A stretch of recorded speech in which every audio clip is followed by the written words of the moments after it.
started, I just want to mention a couple quick things. This is our 4th History Speaks program of the year, and we have one more next week, 7:30 here in the Village Hall. It's free again.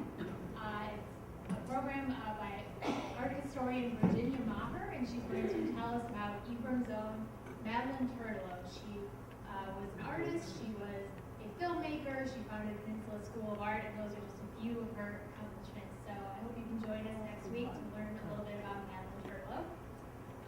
I also want to mention the reason we're so excited to have this talk tonight. It is the 100th anniversary of the founding of Camp Meenahga, and to commemorate that, Peninsula State Park is doing a number of things, and the foundation is also doing a few things, including a new exhibit in the Anderson Barn Museum. It's titled Two Roads Diverge, Camp Meenahga and Camp Peninsular in Peninsula State Park. And I hope you can get a chance to stop by and see it. It's open until October. And we have a number of free programs. We have the museums, our tours, the exhibit, all of this and more you can learn about. We have materials out in the lobby, and we also have a website, ephraim.org. So if you have any questions, I hope you'll get in touch with us and learn more about Ephraim's history. I also wanted to mention there are a few products up here you can take a look at after the program that are for sale in Peninsula State Park commemorating the anniversary of Camp Meenahga's founding. And without further ado, I am going to introduce tonight's speaker, and I hope you'll help me welcome Mrs. Clark.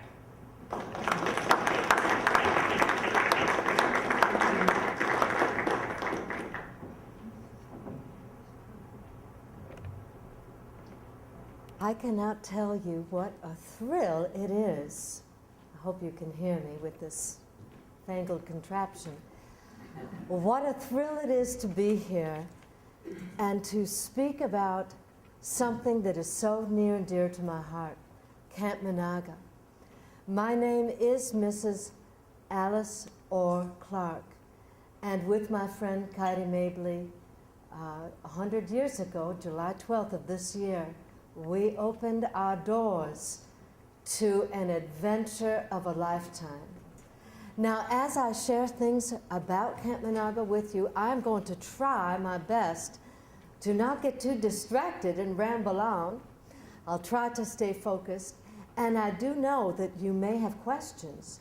And so if you have things you'd like to ask or share, we may have time during the program, and I will certainly have time to share those things afterwards. So with no further ado, I hope I'm holding this right. I'm just not used to, we're used to the old 16 millimeter film. That's what I would show when I'd promote camp down in cities like Evanston and St. Louis, where I'm from.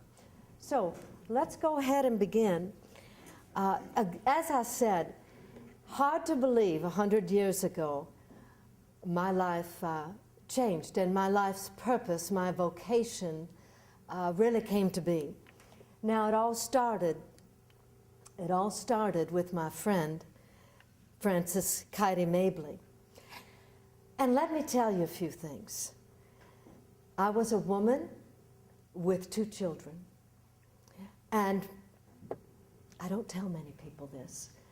Most of the history books refer to me as a widow, and that's how I presented myself throughout my life up in Door County. But I was really a divorcee. And my husband, that scallywag, did run off with a showgirl from New York. Much later after my death, my son and grandson reconciled with him, but during my life, I really didn't want to speak of him. So he left, and there I was, a girl of the Victorian era, now a young woman with children, and what was I to do? What was I to do? My father and my mother were of some means, but if I wanted to live independently and raise my children, I needed to find some sort of income. And it wouldn't have been appropriate for me to take in laundry or to become a teacher. And so I began to think, perhaps I will start a camp for girls. Because you know, about the same time there was that movement called the Girl Scout movement that was starting. And there was the Boy Scout movement. And I thought, this could be perfect. Well, I went to the Veiled Prophet Parade one year, and you all know what the Veiled Prophet Parade is? Oh, well, you're not from the South then, are you? Not from St. Louis. Well, the Veiled Prophet Parade has a long history. It still goes on today, but in my time, it was, I hate to say a beauty contest of sorts, but in a way it was. And there was a parade associated with it and so on. And there I was at the Veiled Prophet Parade thinking of what to do when I came across my friend, Kitty Mabley. Now, Kitty Mabley was in similar circumstances to mine. She had married a doctor and moved to Ohio, and her husband, Mr. Mabley, Dr. Mabley rather, had contracted that disease that 1 in 7 people perished from back at the turn of the century. Of course, you know I'm talking about tuberculosis. And he was in a sanatorium, and Kitty had come back to St. Louis with her 3 children, Frances, Elaine, and Hilda. And we met at the parade, and lo and behold, we both had the same idea. Let's start a girls' camp. Now, Kitty was already managing the kitchen at McKinley High School in St. Louis. And so we said, let's do this. You know, I had a friend named Elizabeth Crunden, and she was not from Ephraim, your fine village. She did live, though, on Cottage Row with her husband, Frank. Perhaps you've heard of Cottage Row in Fish Creek. Well, what do you know about Cottage Row? Back then. Well, would any of you be living on Cottage Row? Perhaps, I don't know. I certainly would. That was where the wealthy people lived. And Elizabeth Crunden and Frank were staunch Democrats. In fact, they entertained Clarence Darrow on Cottage Row for a time. But in any case, I told Elizabeth Crunden, who was summering up in Cottage Row, that I wanted to start this girls' camp. And she said, come up to Door County. And I first started looking at a place called Sawyer. Sawyer, you know where that is? You're nodding your head back there. Yes, it's next to Sturgeon Bay today. And when Elizabeth heard this, in fact, well, before I get to that, we were so excited, we thought Sawyer will be the place, Kitty and I. We even bought some dishes from a defunct shipping line that had gone out of business because it had the letter M on it. We had decided that since there were blueberries growing near the Sawyer Camp, that we would name our camp after that quote, that reference to Longfellow's poem. That would be Hiawatha, when he's looking for the Managua, the blueberry. That's Ojibwa for blueberry. So we decided to call our camp Camp Meenahga. Well, when Elizabeth, in any case, heard that we were going to start our camp down by Sawyer, she said, it's nothing but a mosquito hole. You don't want to go down there. I know just the place. And you can see just the place right outside the windows and the doors. Of course, she was talking about Peninsula State Park, this new park that had just begun. There it is, the blueberry. And she said, come on up here. And she had all the wheels oiled and ready and greased. She had arranged for me to meet with Mr. D. You know who Mr. D is, don't you? Mr. Doolittle, the camp's first manager. And he was a lifelong friend. And we toured that camp. Well, we toured the park, rather, for 2 days. 2 days. We stayed in the Thorpe Hotel in Fish Creek. But we toured camp, and I kept coming back to one site, the old Evanson Farm along Shore Road. It seemed perfect to me. It was along the shore. It had a big threshing barn that we could turn into a lodge. We could build a diving raft and a pier out there. And I kept thinking, and there was a farm cottage that I could live in with the children, my own children, my son and my daughter. And that's what we did. That's where we established camp. So that was in Peninsula State Park. Now, the early days of camp were a bit of a struggle. We did not pay any, what would you say, rent the first year, but we did in subsequent years, $500, $600, and all of that went into repairing things at camp, fixing things and building things. But that first year we had 30 girls And as I said earlier, we opened camp on July 12th, 1916. We recruited girls. We recruited girls of a certain quality. I'm not sure you would have.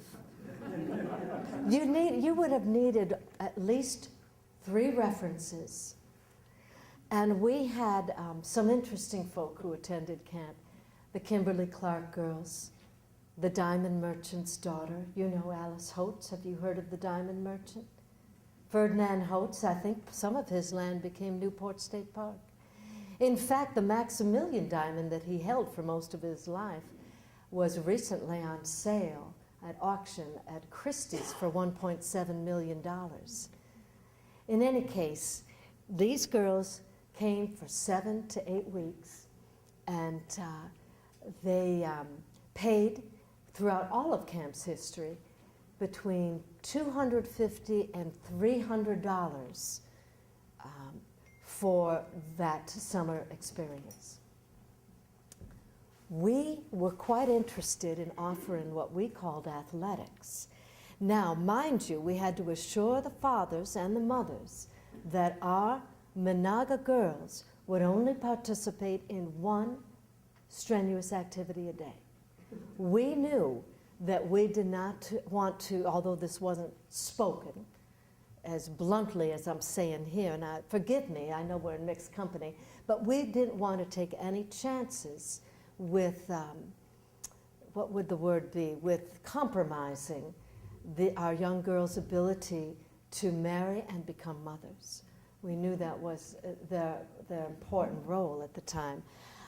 Of course, over camp's 32-year history, that changed quite a bit. Girls participated in all sorts of things. So, tennis was something. In fact, we had 2 tennis courts at one point in time. And we had sailing. I think there was a sailing boat there in time. And we also had swimming with certified instructors and canoeing. And our canoes, by the way, were built of what? Wood and canvas. Now, when did the aluminum canoes come out? That was a byproduct of World War II. The aluminum came from a byproduct of World War II.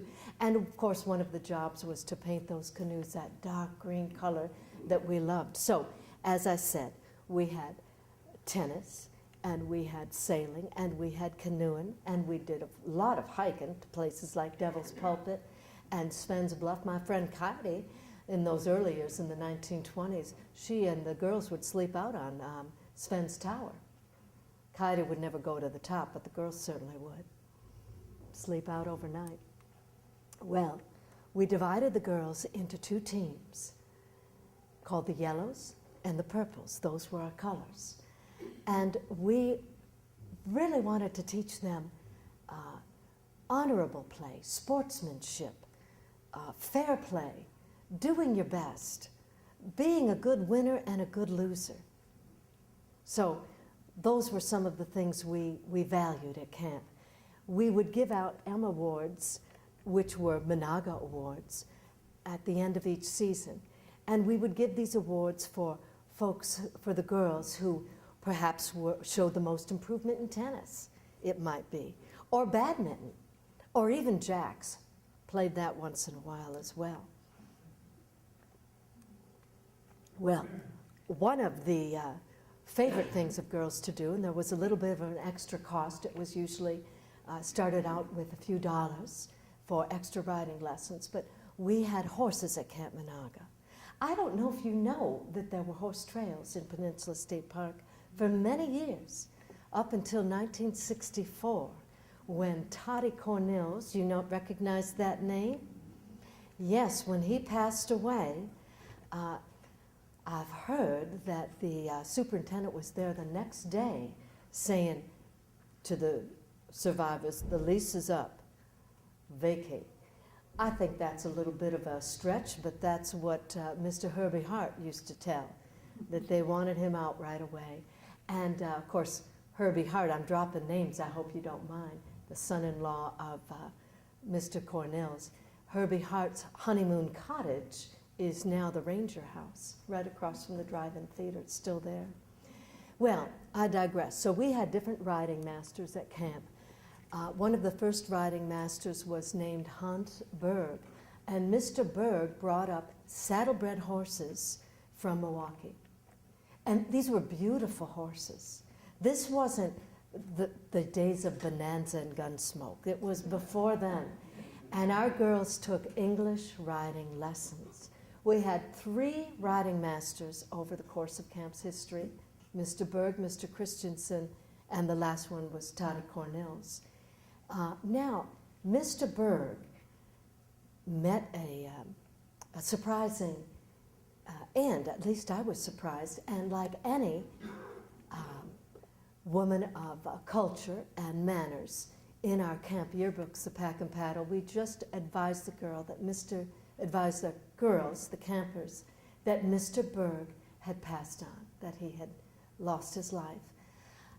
I don't know if you know the real story, and since this is an intimate group, I'd like to tell you it because I'm not sure how many of you know this.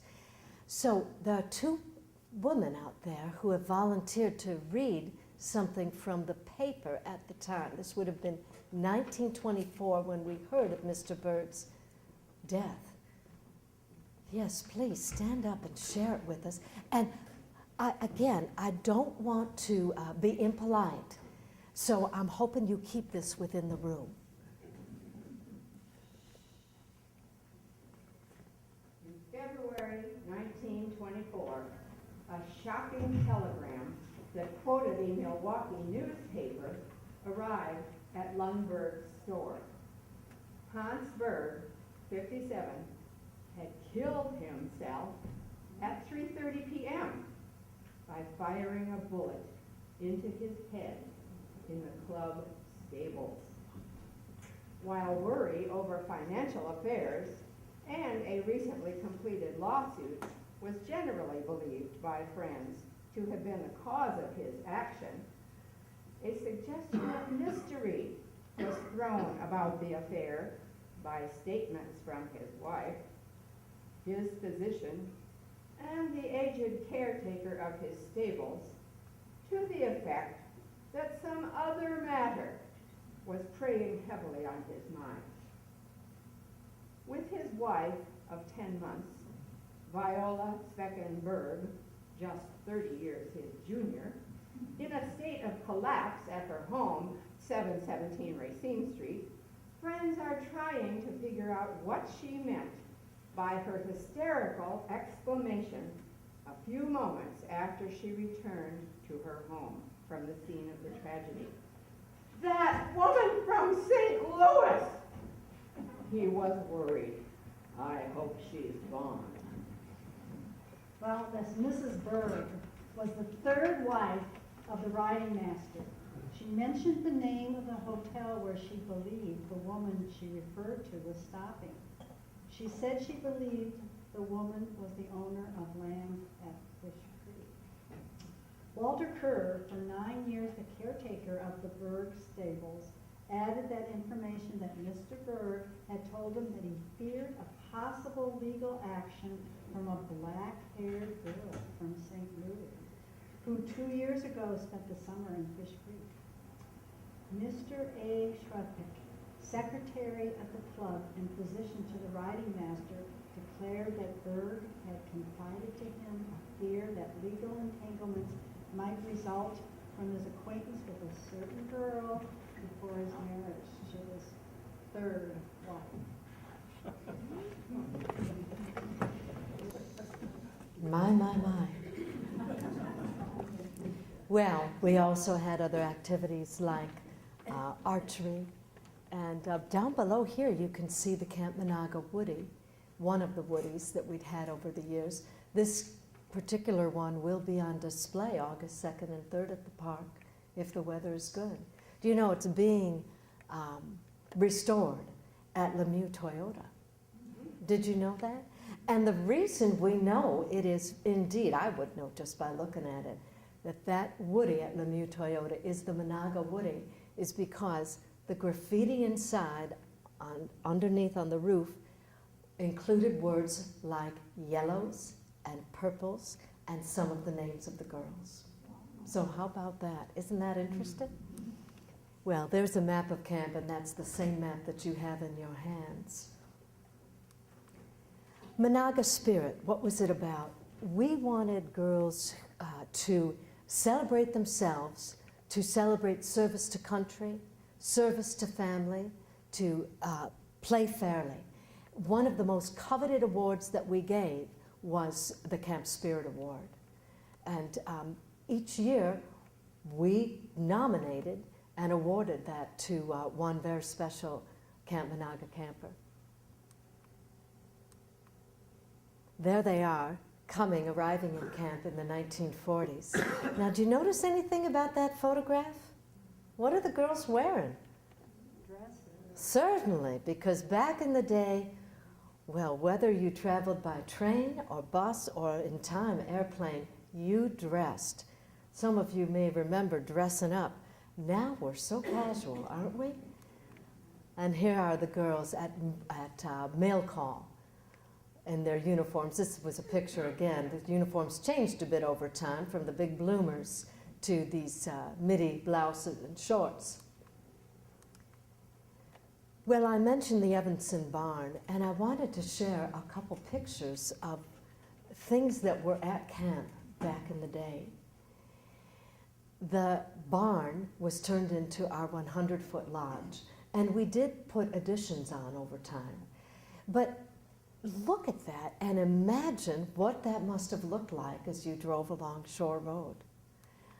And of course, whoops, go back here, there it is.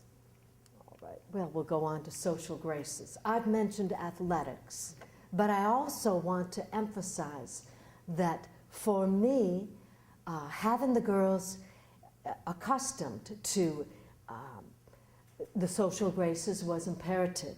So we did things like, we invited them for tea at the cottage. That would be tea with me. This would be a proper tea. Because young women needed to learn how to converse in all sorts of situations. We went out to a place called Engelmar. Now, what is Engelmar? That's more on your side here. Where would Engelmar have been? Horseshoe Island. Now, who did we go to visit during those times? The Folda family. Now, who was out there? Who were the Foldas? Yes, Alma Folda and E.F. and Marcella and Bert, their two children. And the Foldas would invite the Camp Meenahga girls out to visit with Marcella, their daughter, and to have a proper tea. And one of the things Mrs. Folda did enjoy serving was her pinch pie. Have you heard of the pinch pie?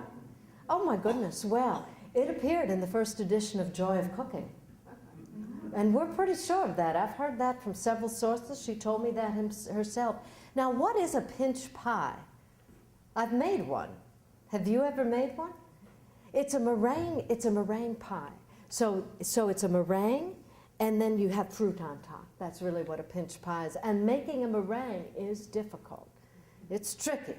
So in any case, we went out, and the girls were entertained by the Foldas. Wasn't it a shame what happened years later? What happened to the Foldas? You're all so quiet. Yes, what happened? His bank folded. Yes, he survived the first few years of the Great Depression, but then he had insured he had made a loan to a granary that didn't have insurance, and the bank did end up folding. Mr. and Mrs. Folda ended up living out in California in a one-bedroom apartment, living near their daughter. He repaired bicycles for a living at the end of his life. Now, I understand you modern folk today, if you're a banker that goes under, it doesn't matter. You just get a raise or something. Mrs. Folda eventually, by I think it was 1944, after her husband had passed on, she did settle with the state. And now that's the only island that is part of Peninsula State Park. Well, we had elocution and deportment, of course. We wanted girls to be able to speak clearly and be well read. And we also had literary. And literary was on Sunday nights. The girls worked on not only letters home, but on essays and articles that would later appear in Pack and Paddle. We have all those editions of Pack and Paddle. It's really quite remarkable. And of course, we had the final banquet. And at the final banquet, when the awards were given, I would be, along with Kaidi, in our long evening gowns, and the girls would be in dresses. Now, you might see something else on here. There's a picture of a pine tree, and there's something called the Pine Tree Award. Can you kind of make it out? Well, I suppose I need to take this with me now. Oh my goodness. I wanted to be sure to wake you all up here. You're sitting so quietly. And I'd like to take nominations from the floor for Pine Tree Awards tonight. Now, the Pine Tree Award was given for girls with good posture. And perhaps like me, shoulders back, you know. And maybe you even remember practicing with a book on your head. Or perhaps there are some folks who have been in the military out there who know what standing straight means. But the Pine Tree Award was also given as a reminder to have strong ideals. And ideals are things like truth and honesty and hard work, those sorts of things. The pine tree is a tree that stands tall and straight and proud. And so I wonder if there's anybody out there who thinks somebody with them deserves a Pine Tree Award, because I brought a few with me. Surely there's one or two people out there. Oh, all right. We'd like you to stand up, sir. I'm going to give you a Pine Tree Award. Here. There, yes. There you go. We want to see how your posture is. Okay. All right. Very good. Very good. Now, is there anybody else who would like a Pine Tree Award? Oh, back here. All right. We'd like you to stand up, too. We want to see. Okay. Very good. Do you have any ideals you especially are fond of? Well, I have a friend whose mother went to camp, and this is very You special. did. Now, are you the people I met there at the park a while back that I still haven't contacted? So somebody else. Now, what was her name? Her name was Helen McFarland, and you did send me. Oh, I did. Yes. All right, good. I Helen appreciate McFarland. Well, how interesting. Well, if there are a few of you out there like you, perhaps, who are thinking of earning the Pine Tree Award, there's still time. But let's continue. All right. So where am I? There we go. Oh, I need to mention a little bit about the Meenahga staff. I've mentioned how the girls were girls of some means. Not all. Ruth Doolittle, for example, attended camp. Do you know, I need to tell you that I had the honor and privilege in my other form, my other life, of attending the graveside ceremony today for Ruth Doolittle, who was a daughter of A.E. Doolittle, the last surviving child. Her ashes were interred today at Blossomburg Cemetery. She passed away at 103. She went on to raise 5 daughters who were all, I think they were all there today, and her first child was also a girl who was buried in Blossomburg with her and her husband. And I think that daughter's name was Marilyn. I always like sharing the names of people. And her husband, of course, passed on before her, and the girls were talking about how they never knew their father actually had a limp till they just didn't notice as children, but he had a limp from having polio years ago. But back to Ruth Doolittle. She attended Camp Meenahga in the 1920s, and she I'm sorry to say we tried, but she just didn't feel, I don't think she felt comfortable around the girls of greater means. And maybe it was because she was somewhat shy. I remember her telling me that she didn't feel she had the right shoes. And that might sound funny to folks today, but if you grew up in the Depression era, the 20s, people didn't buy shoes like you folks do. They may have 1 or 2 pair at the most. Some had none. So in any case, Ruth Doolittle, we call on your spirit, we honor you today. Well, the other girls, we're going to talk a little bit about Meenahga staff. We had girls who were counselors, young women from Bryn Mawr, Northwestern, the St. Louis universities, and so on. And my daughter in time also became an important staff person. Her name was also Alice. And you might recognize who she's dancing with. Yes, that's Mr. Cornell. Now, you probably took riding lessons over there, I bet. Didn't you? Oh, my goodness. Now, was that Western at that point? Probably Western riding, or was it English? It was still English? Oh, all right. Well, in any case, and what kind of, I hear he was a wonderful person. What kind of character was he? A lot of fun. You can see here, he really was. He would have to take the girls on hay rides and so on, excuse me, and so forth. And his background, too, is rather interesting. Do you recall any of it, where he came from? He was the, I'm going to have trouble pronouncing this, the adjutant to Kaiser Wilhelm's children. He was their horseback riding instructor, an assistant in that sense. And that particular person, Kaiser Wilhelm, was involved in the beginning of World War I. Well, I hesitated to show this picture because one girl has a bandeau on, and we'd never had bikinis. Bikinis did come out in the 1940s, but that's where I drew the line. But by this time, I was up in years, and my daughter was really supervising the daily doings at camp. So here are some of the counselors posing in their two-piece suits. Quite scandalous, I thought.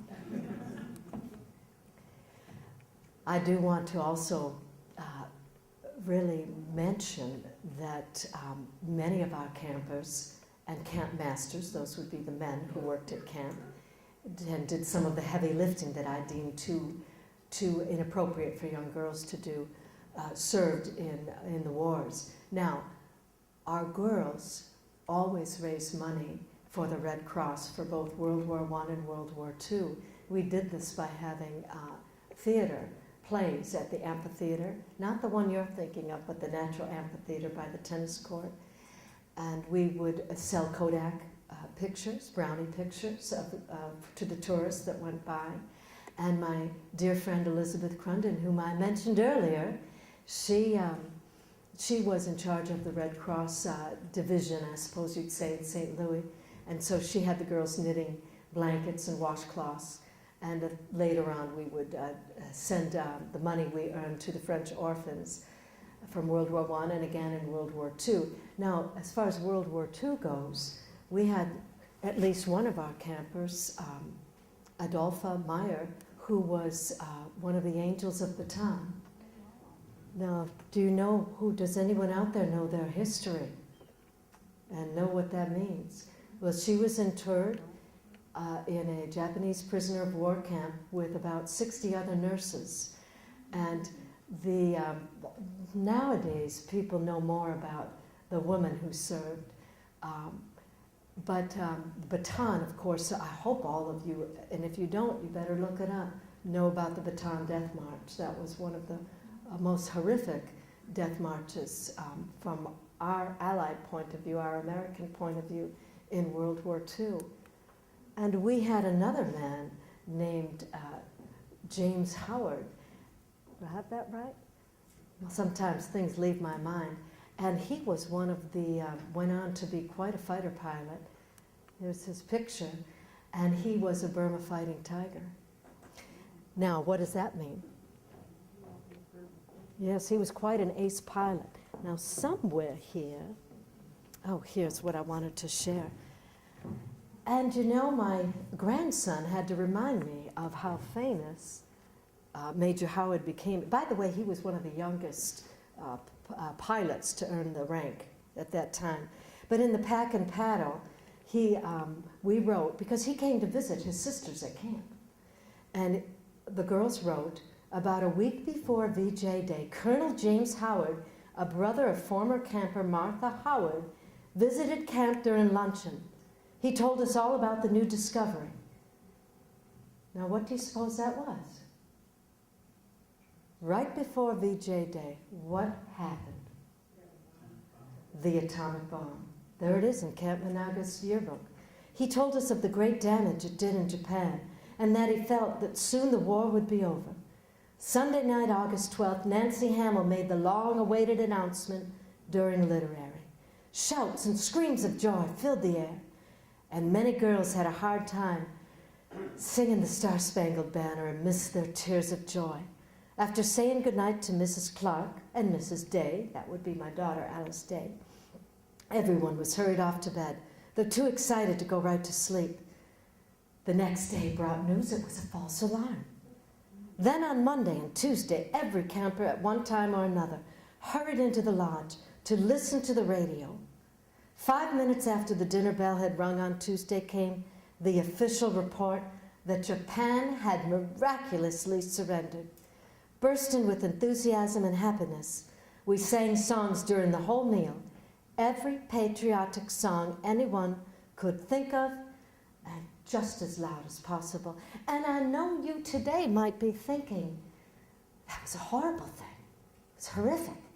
But at the time, when our brothers and our husbands and even our fellow campers were overseas, we were just plain relieved. We were just plain relieved. And we truly, really didn't know what it all meant. Not so much till years later. Well, I also feel I need to mention, Mike Orwig. He would play the bagpipes, and he was our sailing instructor. And Mike Orwig enlisted in the Coast Guard and contracted some sort of ailment when he was at sea. He did come home and was in a naval hospital and then passed on. But he could imagine the sound of bagpipes playing every morning and every evening. It was really wonderful. Now, how about this person? Did you know a camp master made the cover of Time magazine in 1948? Did you know that Clark Clifford was an advisor to President Truman and President Johnson and President Carter? And I thought that the subtext underneath it, which is hard to read on the photo, it says, March 15th, 1948, in an election year, how wide is the middle of the road? Interesting. And the other thing I want you to notice is the background behind Mr. Clifford's picture. And I'm thinking that might have something to do with the atomic bomb. I'm really not sure, but I wonder. It's interesting. Mr. Clifford called me the Queen. Well, we also had chore boys, and those would be local boys like you, or maybe you or you. And one of them was named Duncan Thorpe. Now, has anybody heard of that name, Duncan Thorpe? It's a Fish Creek name. Well, somebody has something to tell about Duncan Thorpe. Duncan Thorpe worked one summer for us, only one, and he was saving his money to buy a suit for high school.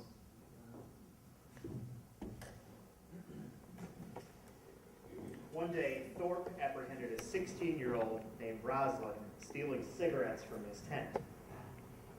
We talked and agreed to sneak out to a public dance soon. Roz said I was to hold her letters out of the office to avoid the search and seizure process so she could get enough cash to bribe the counselor. In another week, we were spinning merrily down the road en route to a gin mill dance on the state highway. I don't remember much about the dancing except that Roz was surprisingly clumsy. We got back to the camp at about 2:30 a.m. to find bright lights on the office and in Roz's tent. Her counselor had taken her bribe and then reported her missing to the office. I was not punished, but given a stern lecture on the rules of deportment by the proprietors. I was admonished never to socialize with the camp girls beyond a polite good morning or a yes or no in reply to a question. Katie and I were careful to keep our girls safe from any inappropriate dalliance, and that sometimes involved the local boys. When the CCC was there in the 1930s, we were very careful to keep the two camps separate. Our girls had standards. Well, what comes next? Oh, the kitchen staff. Now you may recognize some of these names up here as kitchen staff. I also want to mention that when we first began camp in 1916, we brought our cooks with us. And I'm going to show you the picture of Bill and Adele Davis. And I suppose I need to take this with me again. And I think it's interesting. We don't often think of Door County, at least the Door County of the 1900s, of having much diversity, let's say racial diversity, but there was. But you had to look for it. And so, like others, we brought Adele and Bill with us. She was quite the caterer back in St. Louis and quite a baker. And we weren't alone. There were many people on Cottage Row and perhaps even some in Ephraim who had, in my day we would say colored help, but now I think you say African American help. And things were somewhat separate. Not somewhat, in some places they were clearly separate. I don't know how many of you realize, I remember it, that there were hotels in northern Door County that had signs on their lawn that said, no coloreds and no Jews. Most people don't remember that. And in fairness to northern Door County, I suppose we should say they weren't alone. That was done other places as well. Well, why did the Davises stop coming? A man named, his name's going to leave me now. It'll come to me later. In any case, he's still living in Bailey's Harbor. He said he remembered his mother saying that Mrs. Davis was a city woman, and one day I took her for a ride around the park, and Mrs. Davis smelled skunk for the first time, and she wanted nothing to do with camp after that. Well, I want to mention a few of our favorite desserts. We serve something called devils. Devils, we just served them for the 100th anniversary. And a devil is delicious. This would have been popular at places like Wilson's and Hanson's that was here before in the 1940s. Early on it was banana splits and sundaes, the camp's early years. But a devil has a little bit of devil's food cake and a little bit of ice cream and sometimes whipped cream and a cherry on top. And of course, camp was also really well known for its sour cream donuts. Adeline Pyle, first time she came to cook for me, not the first time, one time when she was cooking, tells in the Door County Almanac the story of how they found a mouse in sour cream one day and they couldn't serve the sour cream donuts and the girls were heartbroken. Well, there they are, the kitchen staff. And like many folk, these girls were saving money for school and books. And later on, in particular during World War II, we brought staff up from St. Louis. All the girls, all the local girls and boys, if they weren't overseas, where were they working? Shipyards, yes, down at Kewanee, all that. So it was hard to find help. And I must say, I sort of skipped over the Great Depression. We almost lost Meenahga. The bank in Sturgeon Bay failed, and all of our pay for that year went with it. And so there were folks like Emil Krauss, you might recognize that name, who weren't paid for a year. The Conservation Commission, it was difficult dealing with them, but thanks to my friend, Mr. D, who was advocating for me behind the scenes, and thanks, as I've learned, to people like Mr. Harrington, and Mr. McKenzie, and I understand there are parks named after these men now. Thanks to them, camp did survive, and I somehow managed to do it. Kaidi at that point had retired. I didn't know how I'd do it. I really didn't, but I did. Well, I need some help here. I'm not sure if this is Wilson's or Hanson's. Wilson's, I think. There's, I think it's Wilson's too. I'm not sure, but I'm looking at the window treatments, and that might be a clue. And this would have been from the 1940s. I don't remember Hanson's ever having windows like that. Whoops, I'm going the wrong way now. Whoops, where am I going here? There we go. I know, I don't remember Hanson's at all. So where was Hanson's? It's now the visitors' information. Oh, is it? You can go into it. All right. I think you're right. I think this looks like Wilson's. Well,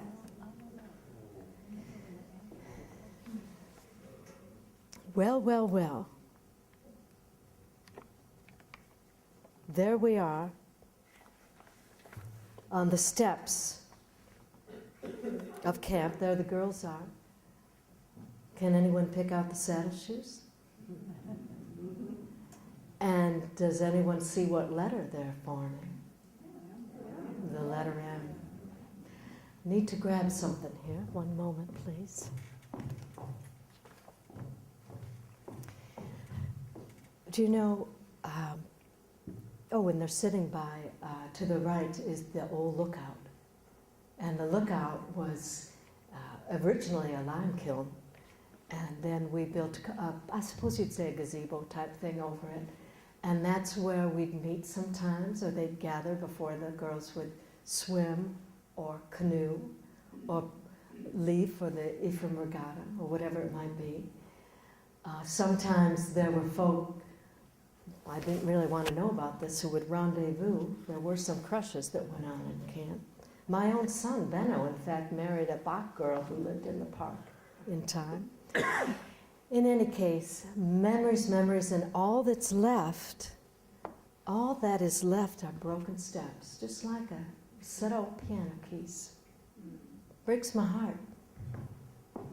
Now I need to share this. The cook, Adeline Pyle, in 1976, when my daughter spoke to the Door County Historical Society, she shared this part of a letter Mrs. Pyle had written me. And Adeline Pyle wrote, "My daughter and I drove up to the park and finally came across the cement steps leading to the camp kitchen. No trace of where the cottage once stood. It brought tears to my eyes, and I felt saddened at the loss of something that was dear to my heart. Truly, the building should have remained for historical purposes. I can still visualize the old wallpaper on the cottage wall. Julie Pyle, my sister-in-law, and I often reminisce the good old camp days. Each summer was special. The Conservation Commission was kind to me in the sense that they let us come back for 2 years to sell what we could. And everything at camp was sold, and I'm told the buildings remained for year 2, and then it was determined that they were too unsafe, and it was determined it wasn't worth saving. At least those are my words. And so they were, what wasn't moved was burned or razed. And in some ways, that's, I suppose, not, well, the land is reclaiming it, but I think it would be nice to have, to clear out that foundation for the lodge, to clear out the amphitheater where the girls would perform plays. It would be nice if that tennis court didn't look so sad. Wouldn't it be nice? Just a few subtle reminders for the folk who may then wonder, what was this? Was something here? I need to find out. And a few subtle reminders for the folk who know something happened there. Lives happened there. For me, the best stories, the ones worth telling over and over again, are the ones that happen in a certain place under certain circumstances, sometimes unexpected certain circumstances. People develop strengths they had all along and soften flaws through surprising alliances and determination.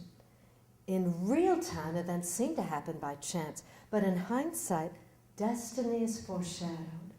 And I think what's so amazing about Camp Meenahga is that it's about, well, each character, you'll see yourself in somebody else. Maybe one year, when you read about Camp Meenahga or walk the trails, you imagine yourself as that young girl, Irene Pruitt, who came from St. Louis, first time ever on a train, first time away from home, and she worked in the kitchen.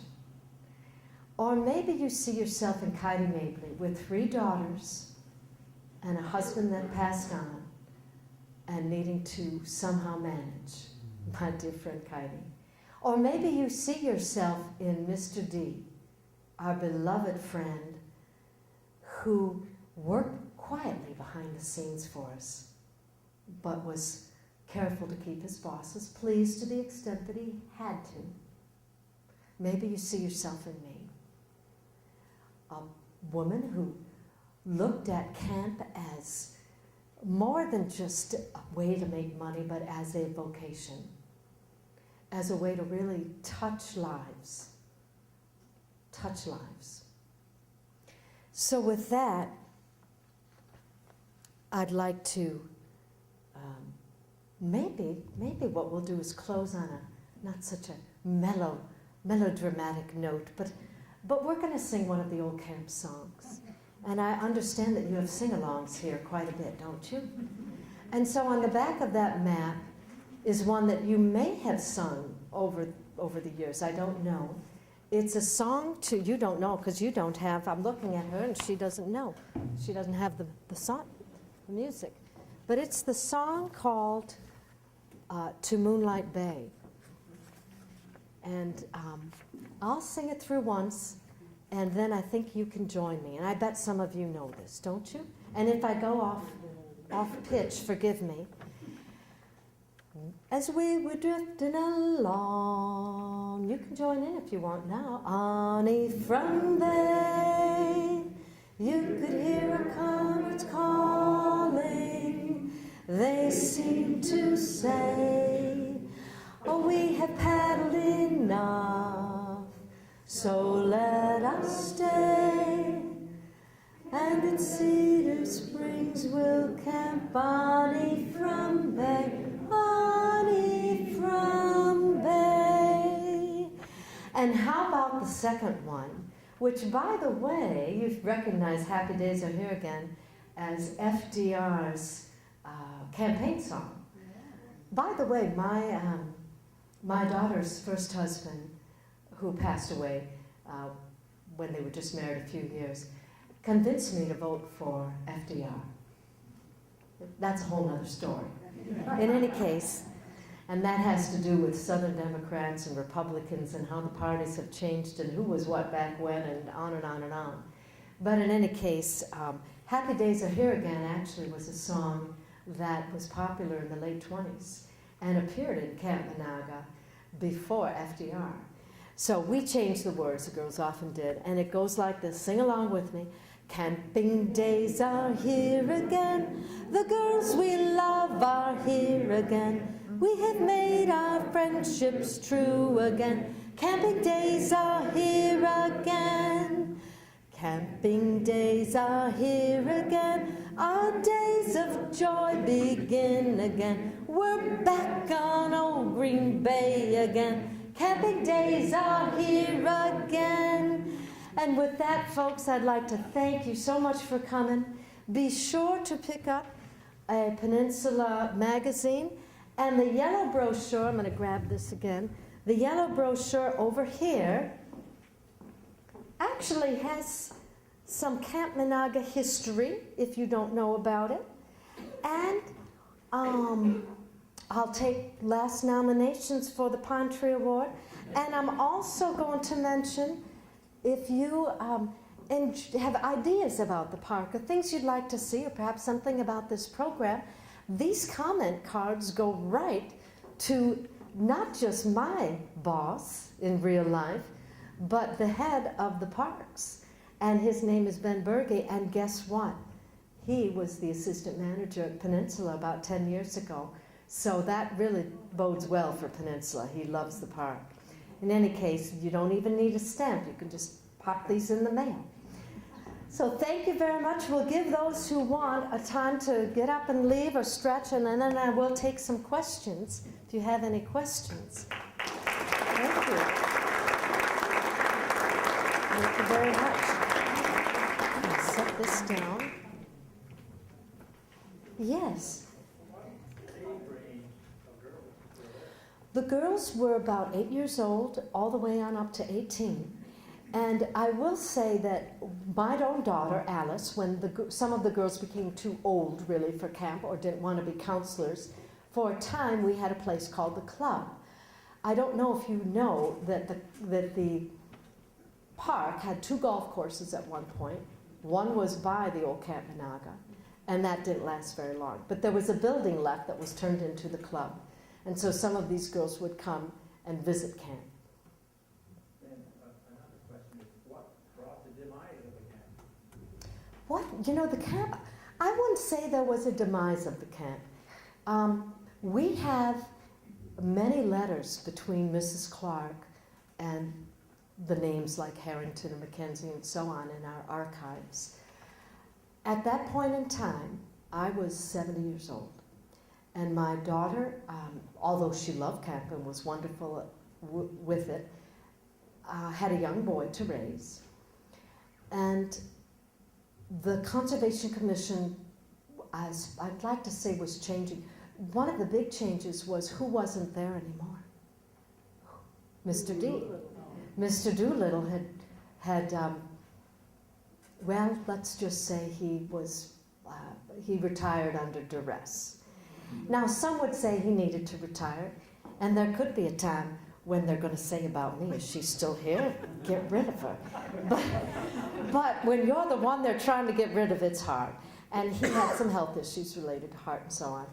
And so he died a year later, I think it was 1943. He was so upset, in fact, with the way he was treated that he, I think it was his mother-in-law he had removed from Blossomburg Cemetery. In any case, several of the children are buried there, but there's a whole story related to that. The family would love to have him and Letty back in Blossomburg at some point. But our ally was gone, and the Conservation Commission department was changing. The life leases were all ending. Liability was coming into play. And there's a letter I recall where, forget if it was Mr. Harrington or what the name was, where he wrote to me and said, when we renewed the last lease 5 years ago, we had said after this you would look for another location. How are you coming along on that? And I decided, let's go out while we're still strong. So we did. And I enjoyed a few years of health. In fact, the only thing on my death certificate was arterial sclerosis, which but I wonder, you know, I'm beginning to think now, was I already starting to get a little who knows? But it was time. It was time. How many total years did the camp run? 32 years, so 1916 to 1948, and is that? Oh yes, that's Mr. Doolittle's plaque. That's right. So it says, so 1943 was when his tenure ended, and then he passed on the next year. His wife Letty lived in a cottage out kind of by the park entrance for a few years after that. One of the things that to me is so remarkable about Camp Meenahga is number one, we have the pack and paddles, and somebody saved them. So if you ever doubt the importance of supporting places like the Ephraim Foundation, take that away from your mind. It is so important. I think if we didn't have the pack and paddles, it would be like many other camps. There was a girls' camp. We think it was pretty good, but we don't know much about it. So having those pack and paddles and having saved them is very key. And to me, what's remarkable about them is the reflection of social history over time. So the wars are mentioned, the music that's mentioned. A lot of jazz. They listen to a lot of jazz. Yes? Is there interaction between the boys' camp and the girls' camp, the boys' camp on Adventure Island? If so, what did they use? We had Camp Wildwood over. We know that from the Pack and Paddle. My grandson went to Adventure Island and attended camp there. But we tried to keep our girls separate from the boys' camp. And the approach was quite different.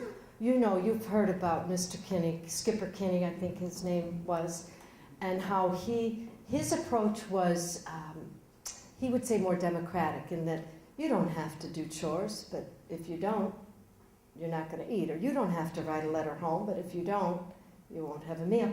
Whereas I suppose, had a little more discipline and insisted the girls do that. Mr. Scholes, is it Tank Scholler out there? Yeah, Here. Oh, yes. So you know a little bit about Horseshoe Island and a little bit about adventure. And one of the things that you might not know about Mrs. Clark that might surprise you, I know I already shared that shocking story about Mr. Berg,